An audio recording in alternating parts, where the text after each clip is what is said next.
I feel like I've just been dumped with a bucket of salt water and then wrapped in a blanket fresh out of the dryer.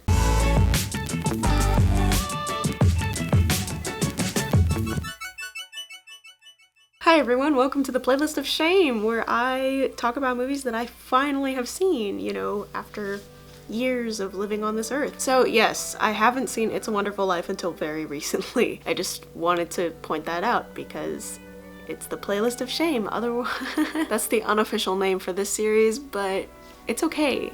I'm fine. This is great. So, It's a Wonderful Life. I don't even need to, like, synopsis it. Like, I don't even need to give a synopsis of It's a Wonderful Life. Everybody knows what it is.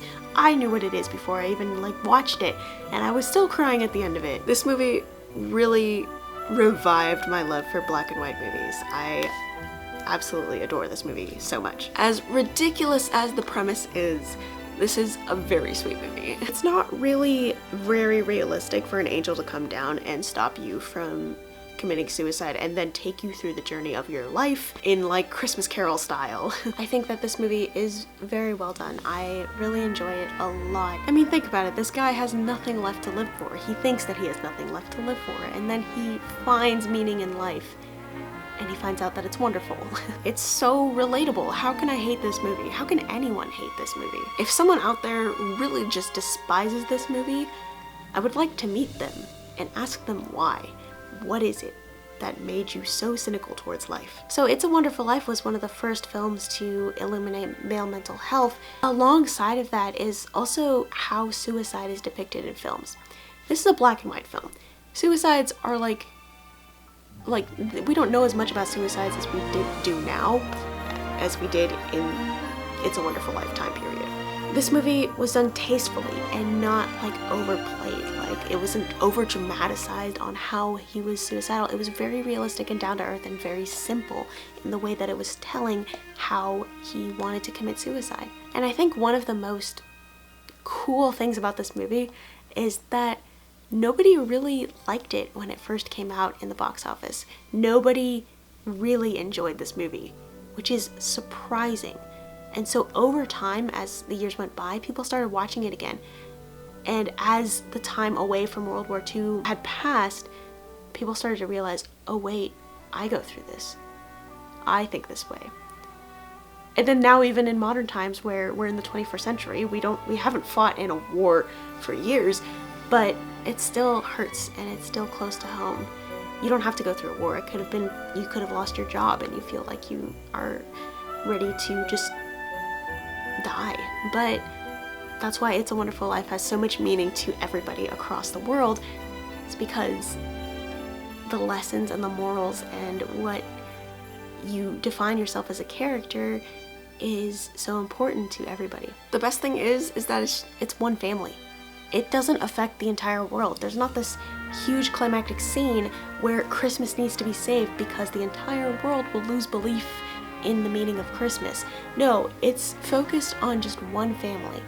One guy, actually, just one guy, and how he is in his life and what he needs to know in life. The whole world is not changed because of this one man. Maybe this whole world is changed because of this one man. We don't know.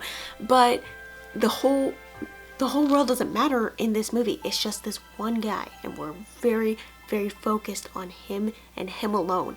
He matters, and he needs to know that, which is a really good testament to everybody during the holiday season, because a lot of times during the holiday season you feel really sad.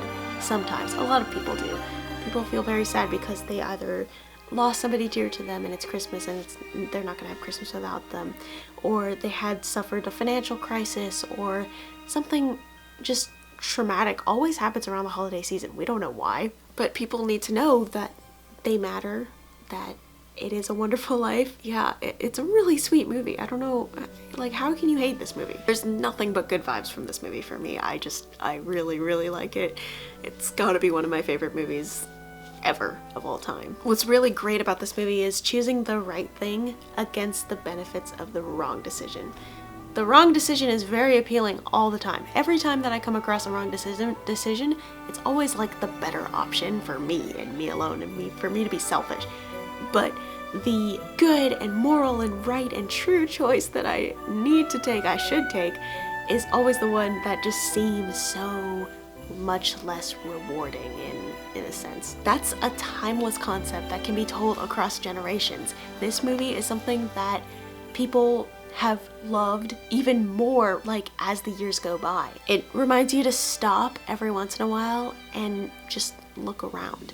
Look around at your life. Look at who you are, how you have affected people, who you are, and how much that you are loved by other people. So let's talk about why this movie is so great. And there's a lot of reasons. I've picked a couple, but there's so many reasons why this movie is so great. So the first and major reason why this movie is so great is that this movie is one of the first films illuminating the issue of male mental health. So background check for this movie. This movie was released just after World War II, and both Frank Capra and Jimmy Stewart were both in the war and they served. That really puts a new perspective on this. So it's fresh out of World War II. People are so depressed, especially the men who went off to war. And this is, you know, black and white movie. So PTSD was not a normal diagnosis for people to actually accept. It was just a thing. You were expected to just go on with your daily lives like nothing had ever happened in the war. But World War II was devastating. It's absolutely tragic, and nobody likes talking about World War II and enjoys talking about World War II. Like, oh yeah, World War II was a great war. No, it wasn't. It was so horrific for so many people. So these men who had survived, came back from the war, they were trying to make their sacrifice mean something in normalcy, in citizens' life, in just your regular run-of-the-mill, white picket fence life with your 2 kids and your wife that loves to bake for some reason. You have to take those memories of the war, take everything that you went through, and then reverse everything back to where you were before the war, before you experienced all those things, and then live your life like that had never happened, or at least it didn't affect you as much as it did, because PTSD is a normal thing. Like, it's something that soldiers, and more than soldiers, but specifically for this case, soldiers go through all the time, and it's really just, it weighs on your mental health, especially for the soldiers. And so George Bailey is suffering from the war as much as anybody else was.